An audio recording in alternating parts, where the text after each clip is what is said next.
Hello, it's Sunday. I'm actually going to sit down on the couch, and I don't know why I don't do this at the beginning of the video, but yeah. I hope you all are doing well. The topic this week is by me. Talk about the ups and downs when coming out as transgender to family, friends, to yourself. What was the first step you took in transition? Okay. When I left my home, I was 18 years old. I found, a place to live, and I was going to gender therapy around that time as well, because that's when I just decided, I want to start going to gender therapy and really just talk about how I've been feeling my whole life.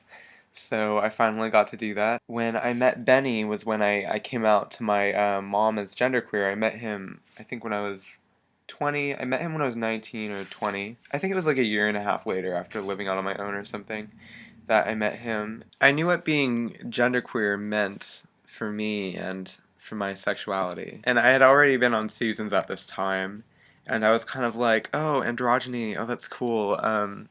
But Benny really introduced me to what being genderqueer could mean, and I just loved it. I had to tell my mom something because I was with him, so I told her I was genderqueer 2 weeks before I told her I was trans and transitioning. Pretty sure. She took it decently. I think she's still trying to understand it all. She feels like I should have started transitioning a lot later. And I told her I'm on hormones. This is day let me see. It's the 13th, 14th, 15th, 16th, 17th, 18th, 19th, 20th, 21st, 22nd. It's day 9. I can't count. Without my fingers. So yeah, I've told her I was going on hormones, and she just wishes that I waited, but I don't feel like that makes sense at all. And I told my dad over email. He lives very far away. He didn't take it well. I feel like out of my whole family, my grandma was the one who took it the best. I just feel like she understood me a lot more when I was a kid and just understands me a lot more now in general than a lot of other family members do. And I'm still coming out to family and stuff, so there was the ups of it is that it's exciting that I'm out to people and that I can feel a bit more, freer transitioning for me. Like it's just great having that space to, after coming out where I can just feel kind of some relief in transitioning.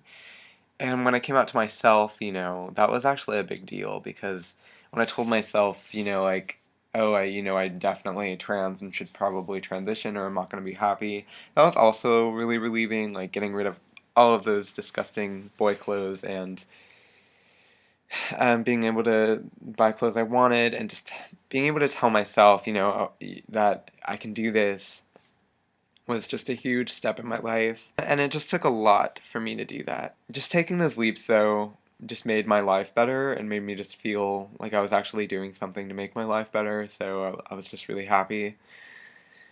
Um, yeah, and I still have some people to come out to. And the downs of it is not being sure, because when we're trans and we're telling people we're trans, we're kind of a little vulnerable to how people are going to respond, how our loved ones are going to handle it. So there's still that unknown. Like, people at any moment that I've come out to can decide they aren't accepting of it, can have a belief that's against it, can, just not talk to me anymore. I've come out to friends too, and all my friends have taken it fairly well, but there's still that unknown too that I experience this kind of like shiftiness where I'm unsure. So yeah, okay, well, that's all I have to say for this topic. I loved all your videos so far. Well, I'm the end of the week, so I enjoyed all of the videos that I watched, and I will see you next Sunday.